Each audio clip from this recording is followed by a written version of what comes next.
എത്തിപ്പെടുന്ന സന്ദർഭങ്ങളിൽ മനുഷ്യർക്കിടയിൽ ഉണ്ടാകുന്ന, അതോടൊപ്പം മറ്റ് പ്രകൃതിയുടെ വിവിധ ഘടകങ്ങൾക്കൊക്കെ ഉണ്ടാകുന്ന അടയാളങ്ങൾ, മാറ്റങ്ങൾ, സ്വഭാവത്തിൽ വരുന്ന വ്യതിയാനങ്ങൾ, അങ്ങനെ അലാമാത്തുൽ ഖിയാമയുടെ 10 അടയാളങ്ങളാണ് കഴിഞ്ഞ ആഴ്ച ഖുത്ബയിലൂടെ എനിക്കും നിങ്ങൾക്കും ഖതീബ് നൽകിയതും നാം കേട്ടത്. ഇന്ന് എന്താണ് ഖിയാമത്ത് നാൾ, അന്ത്യദിനം എങ്ങനെയായിരിക്കും? അതൊരു വെള്ളിയാഴ്ചയായിരിക്കും. ആദനബിയെ സൃഷ്ടിച്ചതും ആദനബി അലൈഹിസ്സലാം സ്വർഗത്തിൽ നിന്ന് പുറത്തുപോയതും വെള്ളിയാഴ്ചയാണ്. ഖിയാമത്ത് നാള് വെള്ളിയാഴ്ചയാണ്. ഏത് വെള്ളിയാഴ്ചയാണ്, ഏത് വർഷമാണ് നമുക്കാർക്കും അറിയില്ല. നമുക്കാർക്കും അറിയില്ല. ലോകം അവസാനിക്കുമോ? ലോകം അവസാനിക്കുമോ? ആകാശവും ഭൂമിയും ഇന്ന് കാണുന്ന വിധത്തിൽ തന്നെ നിലനിൽക്കുമോ? നാശമില്ലാതെ? ഒരുപാട് കാലം ആ വിഷയത്തിൽ തർക്കങ്ങൾ ഉണ്ടായിട്ടുണ്ട് ലോകത്ത്. ഇസ്ലാമിക വിരോധികളും അല്ലാത്തവരും ഒക്കെയായി ശാസ്ത്രലോകത്തൊക്കെയുള്ള വിജ്ഞാന പൊതുകികൾക്കിടയിലൊക്കെ വ്യത്യസ്തങ്ങളായ അഭിപ്രായങ്ങൾ. ഇപ്പോ നമുക്കറിയാം, ISROയുടെ ഡയറക്ടർ പോസ്റ്റിൽ ഇരിക്കുന്ന ആളോട് ഒരു ചോദ്യം: ഈ ഭൂമി ഇന്ന് കാണുന്ന രൂപത്തിൽ നിലനിൽക്കുമോ? എത്ര കാലം കൊണ്ട് ഭൂമി നശിക്കും? അപ്പൊ അദ്ദേഹം പറയുന്നത്, ഞാൻ ഉറപ്പിച്ച് പറയുന്നു, ഭൂമിക്ക് നാശമുണ്ട്. തുടക്കമുണ്ടെങ്കിൽ ഒടുക്കമുണ്ട്. W. സ്റ്റീഫൻ ഹോക്കിംഗ് എന്ന് പറയുന്ന ലോകപ്രസിദ്ധനായ ഏറ്റവും വലിയ ശാസ്ത്രകാരൻ, വീൽ ചെയറിലിരുന്ന് ഗവേഷണം നടത്തി ലോകത്തോട് വിട പറഞ്ഞു പോയ W. Stephen Hawking, big bang theory മുതൽ തമോഗർത്തം വരെ എന്ന അദ്ദേഹത്തിന്റെ വിഖ്യാതമായ ബെസ്റ്റ് സെല്ലറിൽപ്പെട്ടിട്ടുള്ള അദ്ദേഹത്തിന്റെ ഗ്രന്ഥം, ആ ഗ്രന്ഥത്തിൽ അദ്ദേഹം പറയുന്നു, ഭൂമി നശിക്കും, സൂര്യനും ചന്ദ്രനുമൊക്കെ സ്ഥാനം വിട്ട് സഞ്ചരിക്കപ്പെടും. വജ്മി അശംസു വൽ ഖമർ സൂറത്ത് ഖിയാമയിലെ ഒരു വചനമാണ്. സൂര്യനും ചന്ദ്രനും ഒന്നായിത്തീരും. W. സ്റ്റീഫൻ ഹോക്കിംഗ് പറയുന്നത്, സൂര്യൻ അങ്ങോട്ട് വികസിക്കും. വികസിച്ചിട്ട് ചന്ദ്രനെയും ഭൂമിയെയും, ചന്ദ്രൻ അതിൽ ലയിച്ചു ചെയ്തു. പ്രകാശങ്ങൾ കെട്ടടങ്ങും. ഇതൊക്കെ ഖുർആന്റെ പ്രയോഗം. ഇതൊക്കെ മോഡേൺ സയൻസ് അംഗീകരിക്കുക. ആധുനിക ലോകത്തിൽ നിന്ന് ഏറ്റവും കൂടുതൽ ചർച്ച ചെയ്യപ്പെടുന്ന വിഷയങ്ങളിലൊന്ന് ഭൗമശാസ്ത്രപരമായ ഭൂമിയുടെ കാലഗണനകൾ എന്നുണ്ടായി, എപ്പോ നശിക്കും, എന്തെല്ലാം സംഭവിക്കും, ഭൂകമ്പങ്ങൾ എവിടെയൊക്കെ ഉണ്ടാകും, എപ്പോണ്ടാവുന്നല്ല, എവിടെയൊക്കെ ഉണ്ടാകും, ഭൂകമ്പം ഉണ്ടാവും ഇല്ലേ, എപ്പോഴെന്നൊന്നും പറയാൻ അത്ര അഭിവൃദ്ധിയൊന്നും മോഡേൺ സയൻസിന് ഉണ്ടായിട്ടില്ല. പക്ഷെ ഒരു കാര്യം, വിശ്വാസികളെ സംബന്ധിച്ചിടത്തോളം ഇത് എങ്ങനെ, ജീവിതത്തിൽ ഒരിക്കലും കള്ളം പറഞ്ഞിട്ടില്ലാത്ത ഒരു ദൂതൻ, നിസ്സാരമായ ഒരു വിഷയത്തിൽ പോലും കള്ളം പറഞ്ഞിട്ടില്ലാത്ത ഒരാള്, നെഗസ് രാജാവിന്റെ കൊട്ടാരത്തിൽ ജഅഫർ ബിൻ അബീ ത്വാലിബ് ചെന്നപ്പോ, ഈ ആള് കള്ളം പറയോ, ഈ ദൈവദൂതൻ എന്ന് പറയുന്ന ആള് കള്ളം പറയോ എന്ന് ചോദിക്കുന്നുണ്ട്. അതിന് ഉത്തരം പറയുന്ന അബൂ സുഫിയാനാണ്. ഇസ്ലാമിന്റെ ബദ്ധവൈരിയായിരുന്നു അന്ന്. പിന്നീട് റളിയല്ലാഹു അൻഹുമായി അബൂ സുഫിയാന്റെ മറുപടി, ജീവിതത്തിൽ ഒരിക്കലും കള്ളം പറഞ്ഞിട്ടില്ല.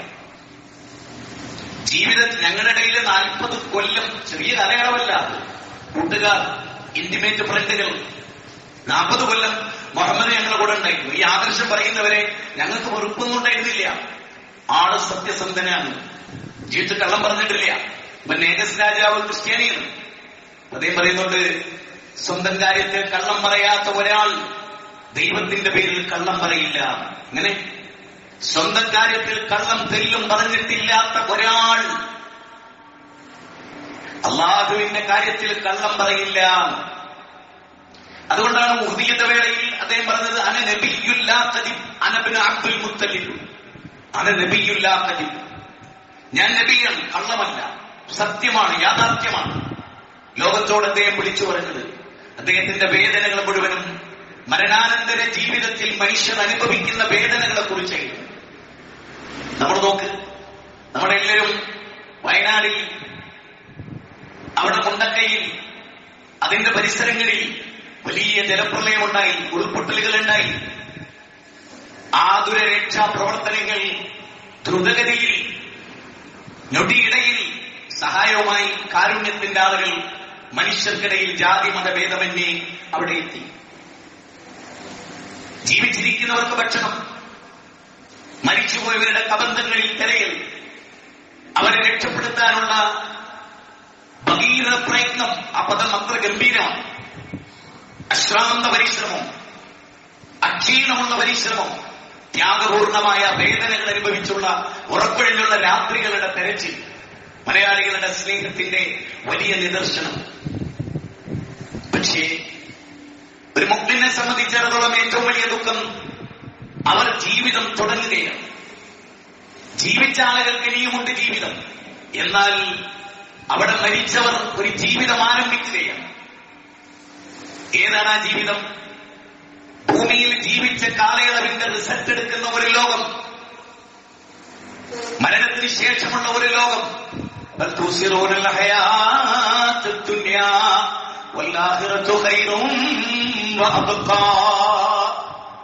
നിങ്ങൾ ഈ ദുനിയാവിന് പ്രാധാന്യം നൽകി ആഖിറത്തിന് നിങ്ങൾ മറന്നുപോവുകയും ചെയ്യും. വിശുദ്ധ ഖുർആൻ ആ കാര്യം അടിവരയിട്ട് പലയിടങ്ങളിൽ ഓർമ്മപ്പെടുത്തുന്നുണ്ട്. അള്ളാഹു പറഞ്ഞ മക്കള് കൺകുളിർമയാണ്, അവർക്കൊരു ക്ഷീണം സംഭവിച്ചാൽ തളർന്നുപോകും. നിങ്ങൾ അത്രമേൽ നിങ്ങൾക്ക് ഹുബുണ്ട് നിങ്ങളുടെ പ്രിയപ്പെട്ട മക്കളോട്. നിങ്ങളുടെ കരളയിൽ നിങ്ങൾ വിളിക്കുന്നു, നിങ്ങളുടെ ചങ്കാണെന്ന് പറയുന്നു. അൽമാലു വൽ ബനൂന സീനത്തുൽ ഹയാത്തുദ് ദുനിയ വൽ ബാഖിയാത്തു സ്വാലിഹാത്ത്. മക്കള് സമ്പത്ത് അലങ്കാരമാണ്, ബാക്കിയാകുന്നത് സത്കർമ്മമാണ് കേട്ടോ, നല്ല പ്രവർത്തനമാണ്, നന്നാവാനാണ്. അല്ലാഹു സുബ്ഹാനഹു വ തആല മനുഷ്യനെ പഠിപ്പിച്ചു. 18-ാം അധ്യായം 46-ാമത്തെ വചനം. പക്ഷെ ആരും ആലോചിച്ചില്ല ബാക്കിയാകുന്ന അമലുകൾ അതെന്തുണ്ട്, അവരുടെ അവസ്ഥ എന്താണ്, അതാലോചിച്ചില്ല. ജീവിച്ചിരിക്കുന്നവരെക്കാൾ ഗൗരവപ്പെട്ടതാണ് മരിച്ചുപോയവരെ കുറിച്ചുള്ള ചിന്ത. ഇവിടെ നമ്മൾ ജീവിച്ചിരിക്കുന്നു, നമുക്കുമുണ്ടൊരു മരണം. സ്വാഭാവികമാകാം, ആക്സിഡന്റ് ആവാം, പെട്ടെന്നുള്ള മരണമാവാം, സാക്ഷികളാണ് നമ്മളെല്ലാവരും. പക്ഷേ ഈ ഉരുൾപൊട്ടലും ഈ ഭീകരതയും അതിന്റെ താണ്ഡവും അതിന്റെ രൗദ്രതയും അതിന്റെ ആർത്തട്ടഹാസവും, കരിങ്കല്ലുകൾ, വിശുദ്ധ ഖുർആൻ ഉപയോഗിച്ച പദന്ത, പർവ്വതങ്ങൾ കടഞ്ഞിട്ട ആട്ടിൻ രോമങ്ങളെ പോലെ, അല്ലാത്തൊരു പ്രയോഗമില്ലത്. അപ്പൂപ്പണ്ടാടി പാറി നടക്കുന്ന പോലെ മഹാപർവ്വതങ്ങൾ ഉരുണ്ടു വീഴുന്ന ദിനം. അതെത്ര വലിയ പ്രയോഗമാണ്. ആകാശം ഇന്നെത്ര അനുഗ്രഹീതമാണ്. മാറി മാറി വരുന്ന ആകാശത്തിന്റെ നിറവർണ്ണങ്ങൾ, കളറുകൾ, നീലാകാശം അല്ലെ, അതുപോലെ അന്ധകാര നിബിഡമായ കാർമേഘത്താൽ ഘനീഭവിച്ച ആകാശം. നമ്മളെല്ലാം ആ ആകാശത്തെ കുറിച്ച് പാടുന്നു, പറയുന്നു. ആ ആകാശത്തിലെ ഗോളങ്ങൾ, ആ ഗോളങ്ങളുടെ നിലനിൽപ്പുകൾ.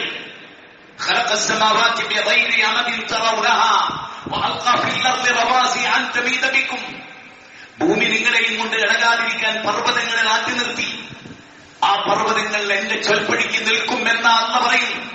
ഞാൻ പറയുന്നത് ആ പർവ്വതങ്ങൾ അനുസരിക്കുമെന്ന്. നോക്കൂ, നബി സല്ലല്ലാഹു അലൈഹി വസല്ലം, ലോകത്തോട് കള്ളം പറയാത്ത തിരുദൂതർ, അദ്ദേഹത്തിന്റെ വചനസാഗരങ്ങളിൽ ഏറ്റവും ഗംഭീരമായ ഒന്ന്, ഒരു നാട് നശിപ്പിക്കാൻ അല്ല തീരുമാനിച്ചാൽ, ഒരു നാടിനെ അല്ല പിടിക്കാൻ ഉദ്ദേശിച്ചാൽ, ആ നാട്ടിൽ എന്തൊക്കെയാണ് നടക്കേണ്ടത് എന്ന് തീരുമാനിച്ചാൽ, അത് വെള്ളത്തിലാണെങ്കിൽ, കല്ലിലാണെങ്കിൽ, പർവ്വതത്തിലാണെങ്കിൽ, ഏത് നിലക്കാണ്, അത് ഭൂകമ്പത്തിലാണെങ്കിൽ, അവർ ചോദിക്കുമത്രേ, ഞാൻ എത്രയാണ് ഒഴുകേണ്ടത്? വെള്ളം അല്ലാഹുവിനോട്, അല്ലാഹുവിന്റെ സൃഷ്ടിയാണ് വെള്ളം.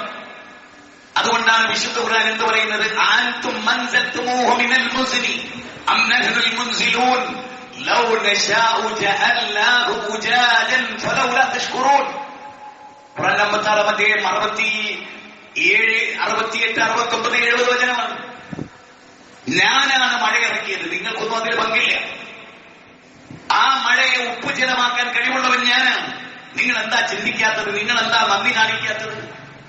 ആ മഴവെള്ളം അല്ലാഹുവിനോട് ചോദിക്കും, അല്ലാ, ഞാൻ എത്രയാണ് ഒഴുകേണ്ടത്?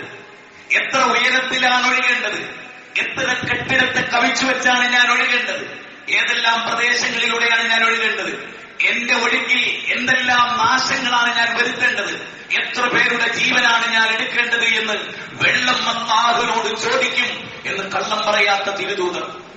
അതിനനുസരിച്ച് വെള്ളമൊഴുകും, അത്രയും പേരെ അത് കൊണ്ടുപോകും, അത്ര പേരുടെ ജീവനം എടുക്കും, അത്ര വീടുകൾ അത് നശിപ്പിക്കും. അള്ളാഹുവിന്റെ റസൂൽ വീണ്ടും പറഞ്ഞു, ഉരുളുന്ന കല്ലുകൾ അള്ളാഹുവിനോട് ചോദിക്കും, ഞാൻ എത്ര ദൂരമാണ് ഉരുളേണ്ടത്, ഏതെല്ലാം കെട്ടിടത്തെ തകർത്തുകൊണ്ടാണ് ഞാൻ ഉരുളേണ്ടത്, എവിടെ ചെന്നാണ് ഞാൻ അത് അവസാനിപ്പിക്കേണ്ടത്. വല്ലാത്തൊരു കാര്യം, വല്ലാത്തൊരു കഥ, ലോകത്തിന് അന്തിമമായ ഒരു നാശം. നിങ്ങൾക്കറിയാം, ഈ പ്രപഞ്ചം ഒരു ബിഗ് ബാങ് തിയറിയിലൂടെ രൂപപ്പെട്ടു. ഈ പ്രപഞ്ചം ഒരു ബിഗ് ബാങ് തിയറി, സിംഗുലാരിറ്റിയിൽ നിന്ന് സിംഗുലാരിറ്റിയിലേക്ക് എന്ന് മോഡേൺ സയൻസ്. എന്താണത്? സൂറത്ത് അംബിയായിലെ അവസാനത്തെ ഭാഗമാണ്, 104-ാമത്തെ വചനമാണ്. അതിൽ പറയുന്നത് ഏകത്വത്തിൽ നിന്ന് തുടങ്ങി ഒരു ബിഗ് ബാങ്കിലൂടെ തുടങ്ങി.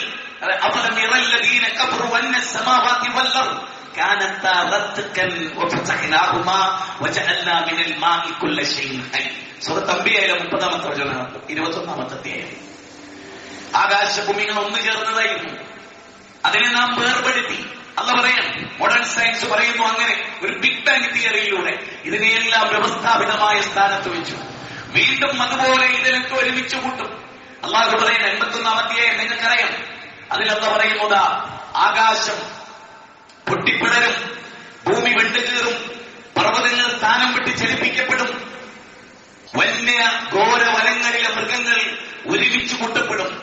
അതിന്റെ തഫ്സീറിൽ കാണാം, ഭൂകമ്പമോ ചുഴലിക്കാറ്റോ ഉരുൾപൊട്ടലോ ജലപ്രവാഹമോ ഉണ്ടായാൽ ആ മൃഗങ്ങൾ ഒന്നുപോലും മനുഷ്യനെ ആക്രമിക്കില്ല. വിശുദ്ധ ഖുർആന്റെ വചനമാണ്. മൃഗങ്ങൾ മനുഷ്യരെ ആക്രമിക്കില്ല.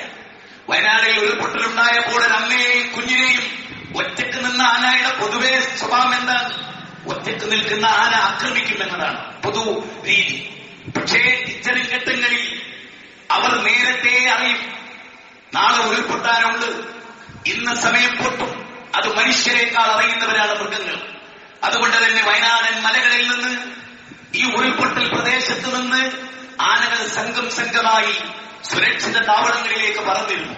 അവിടെയുള്ള കൊരങ്ങന്മാർ ബാലുശ്ശേരിയിൽ വരെ എത്തിയിരുന്നു. നിങ്ങൾ ആരെങ്കിലും അറിഞ്ഞോ അറിഞ്ഞില്ലേ എന്ന് എനിക്കറിയില്ല. മൃഗങ്ങളെല്ലാം ആ പ്രദേശം വിട്ടുപോകും. അർമീനിയയിൽ, സാൻ ഫ്രാൻസിസ്കോയിൽ, ലത്തൂറിൽ ഭൂകമ്പമുണ്ടായി. ബാം പ്രദേശം, ഇറാനിന്റെ ബാം പ്രദേശം 30 സെക്കൻഡ് കൊണ്ട് 2000 വർഷത്തിന്റെ പൈതൃകമുള്ള ബാം പ്രദേശം 30 സെക്കൻഡ്, 30 മിനിറ്റ് അല്ല, 30 സെക്കൻഡ്, 1 മിനിറ്റിന്റെ പാതി അടിച്ചു തകർന്നു കളഞ്ഞു. അന്ന് ആ പ്രദേശങ്ങളിൽ നിന്നും പക്ഷികളൊക്കെ തലേനേ പോയിരുന്നു. മനുഷ്യർ കെട്ടിയിട്ട മൃഗങ്ങളല്ലാതെ, മനുഷ്യരുടെ ചുറ്റുവട്ടത്ത് വളരുന്ന പൂച്ചയും നായയും അതുപോലെ കോഴിയും ആടും പശുവും കാളയുമല്ലാതെ മറ്റെല്ലാ മൃഗങ്ങളും ആ നാട്ടിൽ നിന്ന് പോയിരുന്നു. 2004 സുമാത്രയിൽ സുനാമി ഉണ്ടാകുന്നതിന് മുമ്പ് നോക്കൂ, വിശുദ്ധ ഖുർആൻ പറയുന്നത്, വൈദൽ ബിഹാറു സുജ്ജിറത്, വൈദൽ ബിഹാറു സുജ്ജിറത്, കടല് അടിച്ചു കയറും, പൊട്ടി ഒഴുക്കപ്പെടും.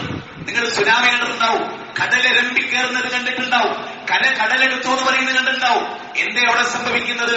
കടലിൽ കൊള്ളാവുന്നതിലധികം വെള്ളം വന്നാൽ, പെരിയാർ, മുല്ലപ്പെരിയാർ എങ്ങാനും പൊട്ടിയാൽ 6-10 ജില്ലകൾ നാമാവശേഷമാകും. വെള്ളം കടലിലേക്കെത്തും, കടല് തിരിച്ചു കയറും, അത് സുനാമിയായി രൂപപ്പെടും. 10 നില കെട്ടിടത്തിന്റെ മുകളിലൂടെ കടന്ന് അങ്ങ് സുമാത്രയിൽ അവിടെ അതിന്റെ പ്രധാനമന്ത്രി ഉയർന്ന കെട്ടിടത്തിന്റെ മുകളിൽ കയറി ആ തിരമാലകൾ ആർത്തിരമ്പി വരുന്നത് കണ്ടതായി ചാനലുകളിലൂടെ നമ്മൾ വായിച്ചു. നമ്മുടെ ആരുടെയും നിയന്ത്രണത്തിലല്ല, ആരുടെയും കൺട്രോളിലല്ല. CCTV ദൃശ്യങ്ങൾ വയനാട്ടിൽ നിന്നും നമ്മൾ കണ്ടു, ചുരൽമലയിൽ നമ്മൾ കണ്ടു. CCTV ദൃശ്യങ്ങൾ, അല്പവെള്ളം ഇങ്ങനെ വരുന്നു, സെക്കൻഡുകളെ കൊണ്ട് അടിച്ച് ബിൽഡിംഗ് തകർത്ത് കടന്നു പോകുന്നു. ഇത്രമേൽ പ്രഹരശേഷിയുള്ള അല്ലാഹുവിന്റെ സൃഷ്ടി, ഖുൽ അഊദു ബിറബ്ബിൽ ഫലഖ് മിൻ ശർരി മാ ഖലഖ്, മിൻ ശർരി മാ ഖലഖ്, സൃഷ്ടിച്ചവരുടെ കെടുതിയിൽ നിന്ന് നിരന്തരമായി രക്ഷ തേടാൻ പറഞ്ഞ പടച്ചതമ്പുരാൻ. നമുക്കറിയില്ല ഓരോരുത്തരും എത്രത്തോളം പടച്ചവനെ അറിഞ്ഞിരുന്നു, മനസ്സിലാക്കിയിരുന്നു. ആഴമേറിയ പഠനങ്ങളൊന്നും നടന്നിട്ടില്ല. മൊത്തത്തിൽ വിലയിരുത്തുമ്പോ ലോകത്തുള്ള എല്ലാ തിന്മകളും നങ്കൂരമിട്ട പ്രദേശങ്ങളിൽ അല്ലാഹുവിന്റെ കൽപ്പന പ്രകാരം ഇതെല്ലാം നടക്കും. മനുഷ്യന്റെ കരങ്ങൾ പ്രവർത്തിച്ചതിന്റെ ബൈ പ്രൊഡക്റ്റായി, അനന്തരഫലമായി ളഹറൽ ഫസാദു ഫിൽ ബർരി വൽ ബഹരി ബിമാ കസബത് ഐദിൻ നാസ് ലിയുദിഖും ബഅദല്ലദീന അമിലു ലഅല്ലഹും യർജിഊൻ. വിശുദ്ധ ഖുർആനിലെ 30-ാം അധ്യായം 41-ാമത്തെ വചനം. ളഹറൽ ഫസാദു ഫിൽ ബർരി വൽ ബഹരി, കടലിലും കരയിലും കുഴപ്പങ്ങൾ പ്രത്യക്ഷപ്പെട്ടു, മനുഷ്യന്റെ കരങ്ങൾ പ്രവർത്തിച്ച നിമിത്തം. അപ്പൊ നമ്മൾ ആലോചിക്കാൻ വിശുദ്ധ ഖുർആൻ പറയുന്നു, ഇതൊക്കെ സൂറത്ത് ഇസ്രായേൽ 17-ാം അധ്യായത്തിൽ ഒരു വചനമുണ്ട്. ലോകം അവസാനിക്കുന്നതിന് മുമ്പ് പല നാടുകളും ഞാൻ നശിപ്പിക്കും. എന്നിട്ട് ഖുർആൻ പറയണം, ഒന്നെങ്കിൽ ഭാഗികമായി അല്ലെങ്കിൽ പൂർണ്ണമായി. ആദ് സമൂഹം, സമൂഹ ഗോത്രം, അവരെ കുറിച്ചൊക്കെ പറയവേ അള്ള പറഞ്ഞൊരു വാചകം ചാനലിൽ ആവർത്തിച്ച് കേട്ടപ്പോ എനിക്ക് അത്ഭുതം തോന്നി. നിങ്ങളും കേട്ടിട്ടുണ്ട്, ഞാൻ മാത്രമല്ല, നിങ്ങളും കേട്ടിട്ടുണ്ട്. എന്താ അത്? അങ്ങനെ ഒരു നാടേ ഇപ്പോൾ അവിടെ ഇല്ല, അല്ലെ? എത്ര തവണ കേട്ടിട്ടുണ്ട്? അള്ളാഹുവിന്റെ ഖുർആനിൽ ആവർത്തിച്ച് പറഞ്ഞൊരു വാചകമാണ്. നോക്കൂ, നിങ്ങൾ അവിടേക്കും നോക്കൂ. അങ്ങനെ ഒരു രാഷ്ട്രമേ ഉണ്ടായിരുന്നില്ല, അങ്ങനെ ഒരു പ്രദേശമേ ഉണ്ടായിരുന്നില്ല എന്ന് നിങ്ങൾക്ക് തോന്നും. അങ്ങനെ ഒരു സ്കൂൾ ഉണ്ടായിരുന്നില്ല, അങ്ങനെ ഒരു ടൂറിസ്റ്റ് കേന്ദ്രം ഉണ്ടായിരുന്നില്ല. ഉരുൾപൊട്ടുന്നതിന്റെ തൊട്ട് മുമ്പുണ്ടായിരുന്ന ടൂറിസ്റ്റ് കേന്ദ്രം ഇന്ന് അവിടെ ഇല്ല. സ്കൂളുകളിൽ അവിടെ ഇല്ല, കെട്ടിടങ്ങൾ അവിടെ ഇല്ല, ക്ഷേത്രങ്ങൾ അവിടെ ഇല്ല. അല്ല പറയാണ്, അങ്ങനെ ഒരു കൂട്ടർ ആരെങ്കിലും വന്നാൽ ഈ പ്രദേശം ഏത്, ഇതെന്ത്, ഇതിന്റെ അതിർവരമ്പുകൾ എവിടെ അറിയില്ല. ഇത് ഭാസ്കരന്റേതാണോ, സുരേന്ദ്രന്റേതാണോ, മുഹമ്മദിന്റേതാണോ, ആയിഷയുടേതാണോ, ആശാവർക്കറുടേതാണോ, എഞ്ചിനീയറുടേതാണോ, ഡോക്ടറുടേതാണോ, പണക്കാരന്റേതാണോ അറിയില്ല. മുഹമ്മദ് ഹാനി എന്ന് പറയുന്ന മോൻ പറയുന്നുണ്ട്, 8-8:30 ഉമ്മ ഞങ്ങൾക്ക് ഭക്ഷണം തന്നു. ഞങ്ങൾ ചോദിച്ചു, ഉമ്മ എന്താ ഇന്ന് ഉരുൾപൊട്ടലുണ്ടോ? ഉരുൾപൊട്ടുകയാണെങ്കിൽ നമുക്ക് ഒന്നിച്ച് മരിക്കാം. എന്തേതിന്റെ അർത്ഥം? ഒരു വലിയ ഉരുൾപൊട്ടൽ ഉണ്ടാകുമെന്ന് ഉറപ്പിച്ച് വിശ്വസിച്ചൊരു കൂട്ടരായിരുന്നു അവർ. എന്നിട്ടും എന്തേ അവർ ഇതിൽപ്പെട്ടത്? മുൻകരുതലുകളെ, താക്കീതുകളെ മുഖവിലക്കെടുക്കാത്ത സമൂഹത്തിന് മോനെ ഹെൽമെറ്റ് ഇടണേ, ഇങ്ങനെ ചീറിപ്പാഞ്ഞു പോകരുതേ, നാഷണൽ ഹൈവേ ആണ്, വീണുപോയാൽ തലയടിച്ചാൽ അപകടം പറ്റും എന്ന് ബാപ്പ ആവർത്തിച്ച് പറഞ്ഞു. ഹെൽമെറ്റ് ഇടാതെ കുതിച്ചു പാഞ്ഞ് ആക്സിഡന്റ് പറ്റി തനക്ക് അഗാധമായി മുറിവേറ്റാൽ 2-3 ദിവസം അവനെ ട്രീറ്റ് ചെയ്ത് ഹോസ്പിറ്റലിൽ അവന്റെ ബെഡിൽ കിടന്ന് അവന്റെ ബെഡിനരികിൽ ഇരുന്ന് ബാപ്പ കൈ തലോടി, മുഖം തലോടി, തല തലോടി പറയുന്ന ഒരു വാചകമുണ്ട്, മോനെ പ്രിയപ്പെട്ട ബാപ്പ 1000 തവണ നിന്നോട് പറഞ്ഞിരുന്നു ഹെൽമെറ്റ് ധരിക്കാൻ. അത് ധരിച്ചിരുന്നെങ്കിൽ ഇത്ര അഗാധമായ മുറി നിനക്കുണ്ടായിരുന്നില്ല. മാധവ് ഗാഡ്ഗിൽ 1000 തവണ പറഞ്ഞു മുണ്ടക്കൈയിൽ ഒരു പൊട്ടുവെന്ന്. ലോകത്ത് പലരും പഠിച്ചവർ പറഞ്ഞു, ആദിവാസികൾ പറഞ്ഞു. മുന്നറിയിപ്പുകളെ മുഖവിലക്കെടുക്കാത്തവരോട് അല്ലാഹു പറയുന്നു, നിങ്ങൾ ചെയ്തതിന്റെ ഫലം തിരിച്ചറിയാനാണ്. ഇനിങ്ങനെ ഉണ്ടാവരുത്. പക്ഷേ ഇപ്പോഴും എന്താ സംഭവിക്കുന്നത്? ഇത്ര കോടി ഇന്നാള് ഒരു ലൈക്ക് കൊടുക്കൂ, എല്ലാരും ലൈക്ക് കൊടുക്കും, എല്ലാവർക്കും തൃപ്തി, എല്ലാരും വായിത്തി ഖലാസ്. എന്നാൽ ഇനിയൊരു 10,000 ആളുകൾ വെള്ളത്തിൽ മുങ്ങി മരിക്കുന്ന, ജലപ്രളയം ഉണ്ടാകുന്ന ഇടുക്കി ഡാം ഉൾപ്പെടെയുള്ള എന്തെങ്കിലും ഒരു പ്രോഗ്രസ് അവിടെ എടുക്കേണ്ട നടപടികളിൽ ഇനിയുള്ള മനുഷ്യരെങ്കിലും ഈ ഭൂമുഖത്തുണ്ടാകണം എന്ന ഒരു നടപടി ഇല്ല. അതിനുള്ള പടച്ചവന്റെ നടപടിക്രമം. ഇപ്പൊ ഞാൻ പറഞ്ഞു വരുന്നത്, ലോകം അവസാനിക്കും. അതിനു മുമ്പ് നമ്മളോട് അല്ല പറയുന്ന ചില കാര്യം ചുരുക്കി, വളരെ ചുരുങ്ങിയ സമയം കൊണ്ട് പറയാം. ഇദാ സുൽസിലത്തിൽ അർളു സിൽസാലഹാ വഅഖ്റജത്തിൽ അർളു അസ്കാലഹാ വഖാല الإنسان ما لها يومئذ تحدث أخبارها بأن ربك أوحى لها. അല്ല പറയാം, ഇദാ സുൽസിലത്തിൽ അർളു സിൽസാല, ഭൂമി അതിന്റെ കിഴക്കം കിളിഞ്ഞ ദിവസം. ഭൂകമ്പമുണ്ടായതെങ്ങനെ? ടെക്ടോണിക് പ്ലേറ്റുകൾ, ഭൂമിയുടെ ഉപരിതലം, ഭൂമിയുടെ അക്കിക്കാമ്പ് മാൻഡിൽ, ഭൂമിയുടെ ഉപരിതലത്തിലെ ടെക്ടോണിക് പ്ലേറ്റുകൾ നീങ്ങിക്കൊണ്ടാണ് ഭൂകമ്പം ഉണ്ടാവുക. കെട്ടിടങ്ങളൊന്നും ഇങ്ങനെയല്ല. കെട്ടിടങ്ങളെല്ലാം ഇങ്ങനെ മറഞ്ഞു പോകുന്നത് എന്തുകൊണ്ടാണ്?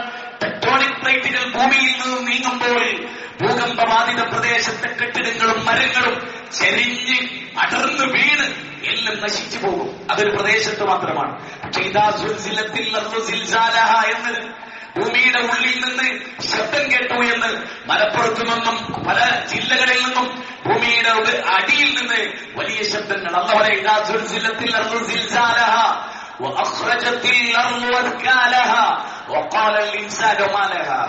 ഭൂമി അതിന്റെ കിഴക്കം കിളിഞ്ഞ ദിവസം, ഭൂമിയുടെ ഉള്ളിലുള്ളത് ഭൂമി പുറത്തേക്ക് തള്ളുന്ന ദിവസം, വലിയ വലിയ പർവ്വതങ്ങൾ നിറയെ, പാറക്കെട്ടുകൾ നിറയെ, പാറയാണെന്ന് കരുതരുത്, അതൊരു ടാങ്ക് പോലെയാണ്. ആ ടാങ്കിനുള്ളിൽ മുഴുവനും വെള്ളമാണ്. മഴയുടെ എത്രയോ ഇരട്ടി വെള്ളം ഇതിൽ ശേഖരിക്കപ്പെട്ടിട്ടുണ്ട്. അതിന്റെ ദ്വാരങ്ങളിൽ ഒരു വിടവുണ്ടായാൽ എത്രയോ ഗ്യാലൻ കണക്കിന് വെള്ളമാണ് ഈ പ്രദേശങ്ങളിലൂടെ ഒഴുകിപ്പോകുന്നത്. പഠിക്കേണ്ടതുണ്ട്, വിലയിരുത്തേണ്ടതുണ്ട്. എല്ലാ പ്രകൃതിയെയും മനുഷ്യർ ചൂഷണം ചെയ്തു. അള്ളാഹു നൽകിയ അനുഗ്രഹങ്ങളെ നിങ്ങൾക്ക് ആർക്കെങ്കിലും അറിയുമോ? കഴിഞ്ഞ 10 കൊല്ലം മുമ്പ് പെയ്ത മഴയുടെ എത്രയോ ഇരട്ടി മഴ ഇപ്പൊ പെയ്യുന്നുണ്ട് എന്ന് നിങ്ങൾ ആരെങ്കിലും കരുതുന്നുണ്ടോ? 10 കൊല്ലങ്ങൾക്ക് മുമ്പ് പെയ്യുന്ന മഴ പോലും ഇപ്പോൾ പെയ്യുന്നില്ല എന്നതാണ് നിങ്ങൾ പരിശോധിച്ചു നോക്കിയാൽ നിങ്ങൾക്ക് കിട്ടുന്ന കണക്ക്. പിന്നെ എന്തേ പുഴ കവിഞ്ഞൊഴുകിയത്? സാമ്രാജ്യത്വ ശക്തികളുടെ ഭരണാധിപത്യത്തിന്റെ രാഷ്ട്രീയ മേലാളന്മാരുമായുള്ള പണക്കാരുടെ ടൈപ്പിലാണ് നാം ഇന്ന് പുഴയിൽ അനുഭവിക്കുന്ന ജലപ്രളയം എന്ന തിരിച്ചറിവ് നമുക്കുണ്ടോ? സിമ്പിളായി ഞാൻ പറഞ്ഞു തരാം. ഇതിൽ ഒരുപാട് ആളുകൾ പല നാടുകളിലേക്ക് യാത്ര പോകുന്നവരുണ്ട്. മുക്കം കഴിഞ്ഞാൽ അരീക്കോട് വഴി നമ്മൾ പോകുമ്പോൾ ആ പുഴകളിലെല്ലാം മണല് വാരി റോട്ടിലേക്ക് ഇട്ടൊരു കാഴ്ച 10-20 കൊല്ലങ്ങൾക്ക് മുമ്പ് നമ്മൾ കണ്ടിരുന്നു. നമ്മളെല്ലാവരും കണ്ടിരുന്നു.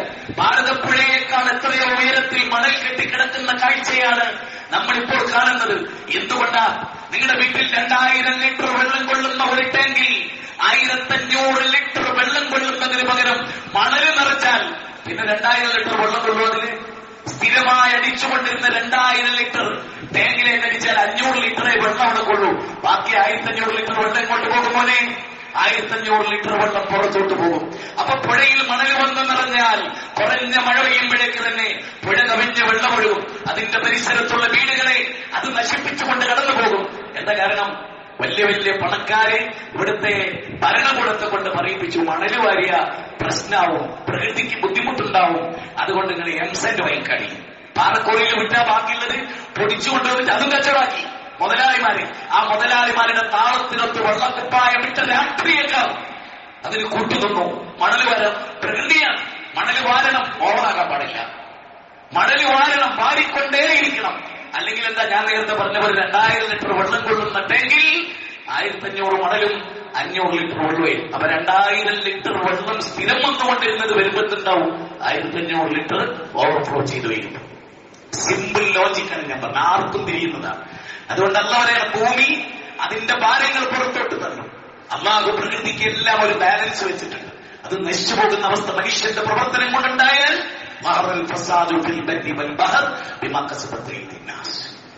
എന്നിട്ട് അല്ലാഹു പറയുന്നത്, അന്ന് മനുഷ്യർ ചോദിക്കും ഭൂമിക്ക് എന്ത് പറ്റി, എന്താ ഭൂമിക്ക് പറ്റിയത് മനുഷ്യർ ചോദിക്കും. എന്നിട്ട് അല്ലാഹു പറയാണ്, അന്ന് ഭൂമി നിങ്ങൾ പ്രവർത്തിച്ചത് മുഴുവനും പറയും അല്ല ബോധനം നൽകി. നമ്മള് CCTV-യുടെ അപ്പുറത്ത് എന്താ പറയാ, ഭൂമിയിൽ നിങ്ങൾ എവിടെ എന്ത് ചെയ്യുന്നു ഭൂമി റെക്കോർഡ് ചെയ്യുന്നുണ്ട്. മോഡേൺ സയൻസ് തെളിയിച്ച കാര്യമാണ്. ഭൂമിയിൽ റെക്കോർഡിംഗ് ആണ്. നിങ്ങൾ എവിടെ ഏത് ഭൂമിയിൽ അവിടെ CCTV ഒന്നും വേണ്ട, അള്ളാന്റെ CCTV. എന്നിട്ട് ആ ഭൂമി പറയുന്ന ഇവർ ഇവിടെ വെച്ചിട്ടാണ് ഇന്ന് തിന്മ ചെയ്തത്. അത് പറയുന്ന ഒരു ദിവസം അണുമണി തൂക്കം നന്മ ചെയ്യാൻ കിട്ടുന്ന ഒരവസരം പാഴാക്കുക. അല്ല പറയാം, അണുമണി തൂക്കം നന്മ ചെയ്യാൻ കിട്ടുന്ന ഒരവസരവും നിങ്ങൾ പാഴാക്കുക. അണുമണി തൂക്കം തിന്മ ചെയ്യുന്നിടങ്ങളിൽ നിന്ന് നിങ്ങൾ വിട്ടു നിൽക്കുകയും വേണം. എങ്കിൽ നിങ്ങളുടെ തുല അൽഖാരിയ മൽഖാരിയ വമാ അദ്റാക മൽഖാരിയ യൗമ യകൂനു الناس كالفراش المبثوث وتكون الجبال كالعهن المنفوش. പർവ്വതങ്ങൾ കടഞ്ഞിട്ട ആട്ടിൻരോമങ്ങളെ പോലെയായി. വല്ലാത്തൊരു പ്രയോഗം. ഭൂമി കുലുങ്ങാതിരിക്കാൻ പർവ്വതത്താനെ അതെല്ലാം ഇവിടെ പാറി നടക്കും. അതാണ് ഖിയാമത്ത് നാളുണ്ടായ. ആ ഖിയാമത്ത് നാള് വരുന്നതിന് മുമ്പ് നമ്മളോട് പറയുന്നത് സൂക്ഷിച്ച് ജീവിച്ചോളൂ. എന്ത് ഖിയാമത്ത് നാളുണ്ടായിക്കോട്ടെ, ലോകം എങ്ങനെ നശിച്ചോട്ടെ, നിങ്ങൾ മുത്തഖികളാണെങ്കിൽ അല്ലാഹു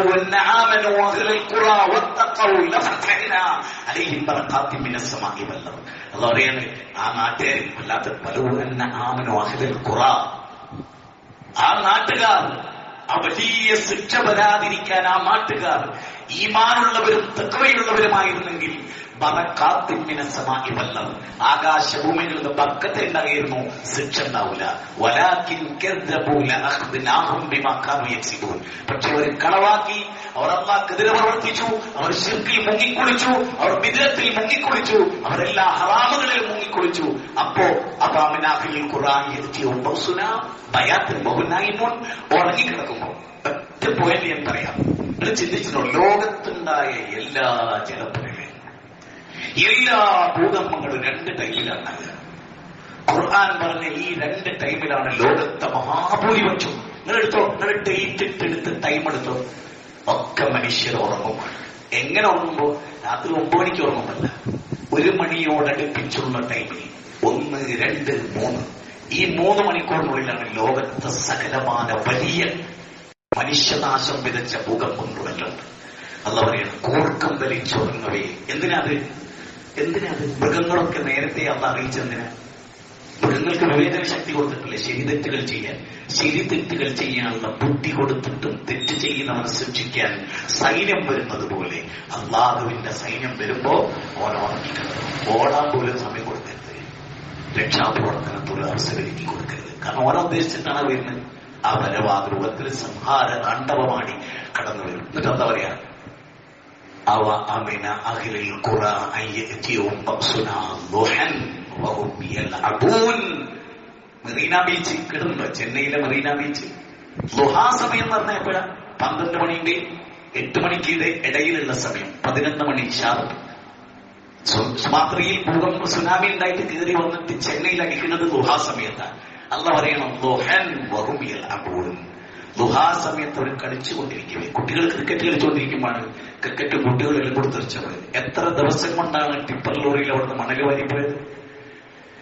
എല്ലാം മറന്നുപോയി. നമ്മുടെ തൊട്ട് തലേന്നുണ്ടായാലും നമ്മൾ മറന്നു. നമ്മളെ സംബന്ധിച്ചിടത്തുള്ള അവസ്ഥ മറക്കരുത്. ഇതെല്ലാം നമ്മുടെ മനസ്സിന്റെ ഫ്രെയിമിൽ ഉണ്ടാകണം. എന്റെ റബ്ബെനിക്ക് എന്ത് വരുത്തുന്നതിന് മുമ്പ് എനിക്ക് രക്ഷപ്പെടണമെന്ന ചിന്തയുണ്ടാകണം. അപ്പൊ തഖ്വയും ഈമാനും ഉണ്ടെങ്കിൽ ഒരിക്കലും ആ സമൂഹത്തിന് പേടിക്കേണ്ടതില്ല, അവരെ അല്ലാഹു രക്ഷപ്പെടുത്തും. ഇത് വളരെ പ്രാധാന്യത്തോടെ നമ്മൾ ഓർക്കുക. ഇതെല്ലാം ഒരു മുൻകരുതലുകളുടെ ഭാഗമാണ്. നമുക്ക് സൂക്ഷിക്കാം. അല്ലാഹു നമ്മെ അനുഗ്രഹിക്കട്ടെ. അൽഹംദുലില്ലാഹി റബ്ബിൽ ആലമീൻ വസ്സലാത്തു വസ്സലാം അലാ റസൂലിൽ അമീൻ വഅലാ ആലിഹി വസഹ്ബിഹി അജ്മഈൻ. അമ്മാ ബഅദ്. ഇത്തഖുല്ലാഹ ഇബാദല്ലാഹ് ഊസീകും വഇയ്യായ സാനിയം ബിതഖ്വല്ലാഹ്. പ്രിയമുള്ള സഹോദരങ്ങളെ, ഒരിക്കൽ കൂടി അല്ലാഹുവിനെ സൂക്ഷിച്ച് ജീവിക്കണമെന്ന് ഓർമ്മപ്പെടുത്തുക. അൽഹംദുലില്ലാഹ്, ഈ 28-ാം തീയതി ഓഗസ്റ്റ് 28-ന് നമുക്കറിയാം, നമ്മുടെ ഒരു പുതിയ തലമുറയിൽ പ്രത്യേകിച്ച് പെൺകുട്ടികൾ 8ാം ക്ലാസ് മുതലുള്ള ഡിഗ്രി തലം വരെയുള്ള നമ്മുടെ കുട്ടികൾക്ക് വേണ്ടി ഒരു വലിയ സ്വാലിഹ എന്ന് പറയുന്ന വലിയൊരു പ്രോഗ്രാം നമ്മുടെ നാട്ടിലാണ്. ആ പ്രോഗ്രാം നടക്കുന്നത് ഫോർട്ടീൻസിലെ ഓഡിറ്റോറിയത്തിൽ വെച്ചാണ്. രാവിലെ ആരംഭിച്ചിട്ട് ഏറെക്കുറെ വൈകുന്നേരം 4 മണി വരെ, 8:30 ആരംഭിച്ച് വൈകുന്നേരം 4 മണി വരെ പല പ്രഗത്ഭരായ പണ്ഡിതന്മാരും നമ്മുടെ പെൺകുട്ടികളെ മനസ്സിലാക്കുക. 8ാം ക്ലാസ് മുതൽ ഇനി ഒരു 7ാം ക്ലാസ് പെൺകുട്ടി ഉണ്ടായാലും കുഴപ്പമൊന്നുമില്ല. അവിടെ നിന്ന് അങ്ങോട്ട് ഡിഗ്രി തലം വരെയുള്ള പെൺകുട്ടികളെ ഫോക്കസ് ചെയ്തുകൊണ്ടുള്ള വലിയൊരു പ്രോഗ്രാമാണ് 28-ാം തീയതി. അപ്പൊ ആ കാര്യം ബുധനാഴ്ചയാണ്. എല്ലാവരും ഓർക്കുക. ഇവിടെ ഇരിക്കുന്ന എല്ലാവരും നമ്മുടെ കുട്ടികളെ അവിടെ പങ്കെടുപ്പിക്കാൻ വേണ്ടി ശ്രമിക്കുക. ഒരിക്കലും ആ മക്കൾക്ക് അതൊരു നഷ്ടമാവില്ല എന്ന തിരിച്ചറിവ് നമുക്കുണ്ടാവണം. പല കാര്യങ്ങൾ പഠിക്കാനും മനസ്സിലാക്കാനുള്ള പല സന്ദർഭങ്ങളും. ഓഗസ്റ്റ് 25 മറ്റന്നാള് ഞായറാഴ്ച AUP സ്കൂൾ ഏഴുകുളത്ത് വെച്ച് ഒരു കുടുംബ വിജ്ഞാന വേദി സംഘടിപ്പിക്കുന്നുണ്ട്. ഞായറാഴ്ചയാണ്, 4 മണിക്കാണ്. ഈ വിജ്ഞാന സദസ്സുകളെ കുറിച്ചൊക്കെയുള്ള അറിവ് തരുന്നത് ഇതൊന്നും ഞങ്ങൾ അറിഞ്ഞില്ല, മനസ്സിലാക്കിയില്ല എന്ന്. അലം യഅതികും നദീർ, നിങ്ങൾക്ക് താക്കീതുകാർ വന്നിട്ടില്ലായിരുന്നു ഇതൊക്കെ പറഞ്ഞു തരാൻ? ഖാലൂ ബലാ ഖദ് ജാഅനാ നദീർ ഫകദ്ദബ്നാ വഖുൽനാ മാ നസ്സലല്ലാഹ്. ഞങ്ങളതൊന്നും ചെവി കൊടുത്തിരുന്നു, ഞങ്ങൾക്ക് വേറെ കുറെ പണിയായിരുന്നു, ഞങ്ങളവരെ കളിയാൻ ഓണമുണ്ട് ഖുർആനായിട്ട് പോയിക്കോട്ടെ, ഖുർആൻ അറിയുന്നത്. എന്നിട്ട് വഖാലൂ ലൗ കുന്നാ നസ്മഉ ഔ നഅഖിൽ മാ കുന്നാ ഫീ അസ്ഹാബി സഗീർ. ഞങ്ങൾ കേട്ടിരുന്നെങ്കിൽ, ഞങ്ങൾ കണ്ടിരുന്നെങ്കിൽ, ഞങ്ങൾ അറിഞ്ഞിരുന്നെങ്കിൽ എത്ര നന്നായിരുന്നേനെ എന്ന് മനുഷ്യർ വിലപിക്കും. സൂറത്തുൽ മുൽക്ക് വിശുദ്ധ ഖുർആനിലെ 67-ാം അധ്യായമാണ്. 8, 9, 10 വചനമാണ്. അതുകൊണ്ട് നമുക്ക് ആർക്കും ഇവിടെ ഇരിക്കുന്ന ഒരു സഹോദരിക്കും, ഇവിടെ ഇരിക്കുന്ന ഒരു സഹോദരനും, ഇവിടെ ഇരിക്കുന്ന യുവാക്കളും ഒന്നും പെടുന്നനെ എത്ര ആളുകൾ മരിച്ചു വീഴുന്നു. അലാമാത്തുൽ ഖിയാമയുടെ 10 അടയാളങ്ങളിൽ കഴിഞ്ഞ വെള്ളിയാഴ്ച പറഞ്ഞ ഒന്നതാണ് അപ്രതീക്ഷിതമായ, നമുക്ക് ഞെട്ടലുളവാക്കുന്ന, അവർ മരിച്ചു എന്ന് നമ്മുടെ ഹൃദയം ഒരിക്കലും അംഗീകരിക്കാത്ത മരണം. അതാണ് ആ വിവരണം. തഫ്സീറുകളിലൊക്കെ കാണാം. അങ്ങനെ നമ്മൾ ഒരിക്കലും മരിക്കുന്ന ഒരു നിലയിലും ചിന്തിക്കാത്ത ആളുകൾ നമ്മളെ വിട്ടുപോകും. വാർദ്ധക്യത്തിലെത്തിയവർ അവശേഷിക്കും. യുവാക്കൾ യുവതികളും മരിച്ചുകൊണ്ടേയിരിക്കും, ആക്സിഡന്റുകൾ വർദ്ധിക്കും എന്നൊക്കെ റസൂൽ പറഞ്ഞു. വേഗതയെ അന്ധമായി ആരാധിക്കുന്ന ലോകം വരും. അലാജലത്തുമിനെ ശൈത്താൻ. അതുകൊണ്ട് ധൃതിയും നിങ്ങളുടെ കിതച്ചുള്ള ഓട്ടവും എന്തൊക്കെയോ ആണ് എന്ന തോന്നലും ഒരിക്കലും നിങ്ങൾക്കുണ്ടാകരുത്. ആ തകാസുർ, നിങ്ങളെ കബറിടം സന്ദർശിക്കുന്നവരെ നിങ്ങൾക്കുണ്ടാവും. പരസ്പരം മത്സരിച്ചുള്ള ഓട്ടങ്ങൾ അത് അവസാനിക്കണമെന്ന് ഖുർആൻ മനുഷ്യരോട് പറഞ്ഞു. അവധാനതയോടെ, ക്ഷമയോടെ, സഹനത്തോടെ, അങ്ങേയറ്റത്തെ പ്രതീക്ഷയോടെ, പ്രാർത്ഥനയോടെ, ഉണ്ടാകുന്ന പരീക്ഷകളിൽ നിന്ന് പാഠം ഉൾക്കൊണ്ടുകൊണ്ടുള്ള ഒരു നല്ല ജീവിതത്തെയാണ് അല്ലാഹു നമ്മളോട് നയിക്കാൻ ആവശ്യപ്പെടുന്നത്. സർവശക്തൻ നമ്മെ അനുഗ്രഹിക്കുമാറാകട്ടെ. എല്ലാവിധ തിന്മകളിൽ നിന്നും അല്ലാഹു നമ്മെ കാത്തുരക്ഷിക്കട്ടെ. നാളെ മഹ്ശറയിൽ എരിപുരുകൊള്ളുന്ന വെയിലത്ത് അറശിന്റെ തണൽ നൽകി അല്ലാഹു നമ്മെ അനുഗ്രഹിക്കുമാറാകട്ടെ. സത്യസന്ധമായ ജീവിത പ്രവർത്തനങ്ങൾ